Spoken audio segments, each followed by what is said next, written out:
തീരദേശത്തിന്റെ മുഖച്ഛായ മാറ്റുമെന്ന് കരുതിയ പദ്ധതി. കേരളത്തിന്റെ അടിസ്ഥാന സൗകര്യ വികസനത്തിൽ നാഴികക്കല്ലാകുമെന്ന് കരുതിയ വികസന പാത. പറഞ്ഞിട്ടെന്ത്? വാഗ്ദാനങ്ങൾ കടലിൽ വരച്ച വര പോലെയായി. പറഞ്ഞു വരുന്നത് 8 വർഷം മുമ്പ് പ്രഖ്യാപിച്ച തീരദേശ ഹൈവേയെക്കുറിച്ചാണ്. ഏറെ പ്രതീക്ഷയുണ്ടായിരുന്ന ആ വഴി ഇപ്പോൾ പാതി വഴിയിലാണ്. കാണാം കൊല്ലത്ത് നിന്ന് സൂര്യഗായത്രി തയ്യാറാക്കിയ റിപ്പോർട്ട്. വഴി തെളിയാൻ വഴിയെന്ത്. തിരുവനന്തപുരം പൊഴിയൂർ മുതൽ കാസർഗോഡ് തലപ്പാടി വരെ 623 കിലോമീറ്റർ. പരവൂർ കാപ്പിൽ മുതൽ കരുനാഗപ്പള്ളി അഴീക്കൽ പണിക്കർക്കടക് വരെ 41 കിലോമീറ്റർ. ദേശീയപാതയിലൂടെ കടന്നു പോകുന്ന ദൂരം ഒഴിച്ചുള്ളതാണിത്. ഇതാണ് തീരദേശ ഹൈവേ.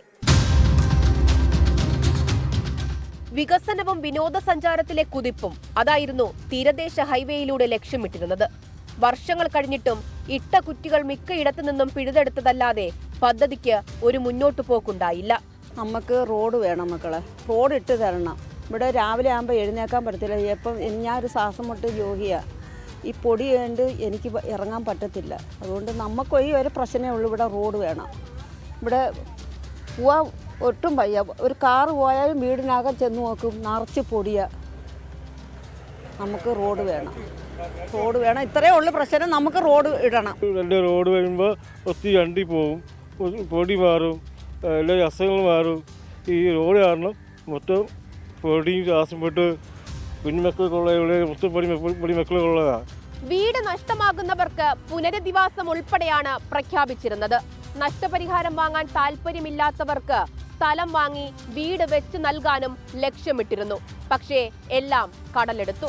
ഇവിടുന്ന് വീടൊക്കെ മാറിപ്പോണെന്ന് ഭയങ്കരമായ ആശങ്കയാണ്. ഞങ്ങൾ അത് ഓർക്കാൻ പോലും പറ്റത്തില്ല. കാര്യം ഞങ്ങൾ ജനിച്ച് വളർന്ന വീണ മണ്ണാണിത്. ഞങ്ങൾക്ക് ഇവിടെ കിടന്നു ജീവിക്കണം. ഞങ്ങളെ മാറ്റിയ ഒരു വികസനം ഇനി വേണ്ട. ഇവിടെ ഞങ്ങൾക്ക് ഇനി മാറിപ്പോകാനുള്ള താല്പര്യമില്ല. ഞങ്ങൾ മാറിപ്പോകണമെന്ന് പിന്നെ ഇവിടെ ജനങ്ങളൊക്കെ ഒറ്റക്കെട്ടായി ഞങ്ങൾ മാറുന്ന ബ്ലോക്കാക്കും തീർച്ചയായിട്ടും. അതിന് ഏത് സർക്കാർ വന്നാലും ശരി തന്നെ. ജനങ്ങളെ മാറ്റി പിന്നെ ഇവിടെ മാറ്റിയുള്ള ഒരു വികസനമൊന്നും വേണ്ട. ജനങ്ങൾ ഇവിടെ ജനിച്ചവർക്ക് ഇവിടെ തന്നെ താമസിക്കണം. ഇവിടെ നിന്ന് മത്സ്യത്തൊഴിലാളി എന്ന് പറയുമ്പോൾ പ്രത്യേകിച്ച് കടലിനോട് അടുത്ത് തന്നെ കടന്ന് ജീവിച്ച് തന്നെ മരിക്കണം.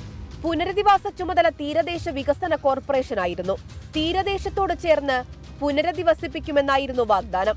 കേരളം സ്വപ്നം കണ്ട പദ്ധതിയിലെ വാഗ്ദാനങ്ങൾ ജലരേഖയായി മാറിയിരിക്കുകയാണ്. 3 റീച്ചായി തിരിച്ച് പാത നിർമ്മിക്കാനായിരുന്നു പദ്ധതി. ജില്ലാതിർത്തിയായ പരവൂർ കാപ്പിൽ മുതൽ തങ്കശ്ശേരി വരെ 17 കിലോമീറ്റർ. തങ്കശ്ശേരി മുതൽ നീണ്ടകര വരെ 7.18 കിലോമീറ്റർ. ഇടപ്പള്ളിക്കോട്ട മുതൽ അഴീക്കൽ പണിക്കർക്കടവ് വരെ 16.5 കിലോമീറ്റർ. ഒന്നാമത്തെ റീച്ചിൽ 62.61 ഏക്കർ ഭൂമി ഏറ്റെടുക്കാനായിരുന്നു തീരുമാനം. 8 വർഷം മുമ്പ് പ്രഖ്യാപിച്ച തീരദേശ ഹൈവേ ഇന്നും കടലിലാഴ്ന്നു കിടക്കുകയാണ്. ആ പദ്ധതി ഇനി എന്ന് ഇതുപോലൊരു ബോട്ട് പിടിച്ച് കര തൊടുമെന്നതാണ് ചോദ്യം. ക്യാമറമാൻ രാജകിരണിനൊപ്പം സൂര്യഗായത്രി, 24 കൊല്ലം. ലോകത്തെവിടെയായാലും ഏത് സമയത്തും 24 വാർത്തകളും ഓഗ്മെന്റഡ് റിയാലിറ്റി പാക്കേജുകളും എക്സ്പ്ലെയിനറുകളും വിശദമായി കാണാൻ ഞങ്ങളുടെ യൂട്യൂബ് ചാനൽ നിങ്ങൾക്ക് സബ്സ്ക്രൈബ് ചെയ്യാം.